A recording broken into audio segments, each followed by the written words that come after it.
പെൻഷനുമായി ബന്ധപ്പെട്ട ഏറ്റവും പുതിയ അറിയിപ്പാണ് നിങ്ങളുമായി ഷെയർ ചെയ്യുന്നത്. വിശദമായ വീഡിയോയിലേക്ക് പോകും മുമ്പ് നിങ്ങൾ ആദ്യമായിട്ടാണ് ഈ ചാനൽ കാണുന്നതെങ്കിൽ ഇപ്പോൾ തന്നെ ഈ ചാനൽ സബ്സ്ക്രൈബ് ചെയ്തുകൊണ്ട് തൊട്ടടുത്തുള്ള ബെൽ ഐക്കൺ കൂടി പ്രസ് ചെയ്താൽ ഞങ്ങൾ അപ്ലോഡ് ചെയ്യുന്ന വീഡിയോ നിങ്ങൾക്ക് അപ്പോൾ തന്നെ നോട്ടിഫിക്കേഷനായി ലഭിക്കുന്നതായിരിക്കും. പെൻഷൻ തുക സംസ്ഥാനത്ത്, അതായത് ക്ഷേമ പെൻഷൻ തുക നമ്മുടെ കേരള സംസ്ഥാനത്ത് പിണറായി സർക്കാർ വിതരണം ചെയ്യുന്നതിൽ വെച്ച് ഏറ്റവും വലിയ ക്ഷേമ പദ്ധതിയാണ്. ഇപ്പോൾ സംസ്ഥാനത്ത് ഒരു മാസത്തെ പെൻഷൻ തുകയുടെ വിതരണമാണ് നടന്നുകൊണ്ടിരിക്കുന്നത്.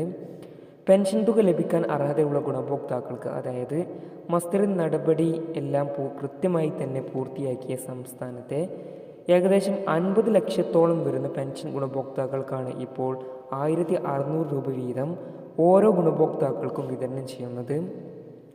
സഹകരണ സംഘങ്ങൾ വഴി തുക സ്വീകരിക്കുന്നവർക്കും വിതരണം ആരംഭിച്ചു.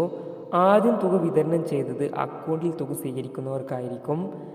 അതിനുശേഷമായിരുന്നു കൈകളിൽ തുക സ്വീകരിക്കുന്നവർക്ക് 1600 രൂപ വിതരണം ചെയ്തത്.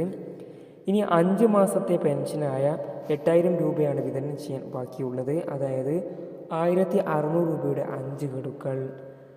നിങ്ങൾ ആദ്യമായിട്ടാണ് ഈ ചാനൽ കാണുന്നതെങ്കിൽ എല്ലാ ദിവസവും നേരത്തെ കൃത്യമായി ഏറ്റവും ആദ്യം തന്നെ പെൻഷനുമായി ബന്ധപ്പെട്ട എല്ലാ വാർത്തകളും, അതുപോലെ തന്നെ കാലാവസ്ഥ വാർത്തകൾ, അതുപോലെ തന്നെ സംസ്ഥാന സർക്കാരിൻ്റെ എല്ലാ അറിയിപ്പുകൾക്കുമായി നിങ്ങൾ ആദ്യമായിട്ടാണ് ഈ ചാനൽ കാണുന്നതെങ്കിൽ ഇപ്പോൾ തന്നെ ഈ ചാനൽ സബ്സ്ക്രൈബ് ചെയ്തുകൊണ്ട് തൊട്ടടുത്തുള്ള ബെൽ ഐക്കൺ കൂടി പ്രസ് ചെയ്ത് കഴിഞ്ഞാൽ ഞങ്ങൾ അപ്ലോഡ് ചെയ്യുന്ന വീഡിയോ നിങ്ങൾക്ക് അപ്പോൾ തന്നെ നോട്ടിഫിക്കേഷനായി ലഭിക്കുന്നതായിരിക്കും.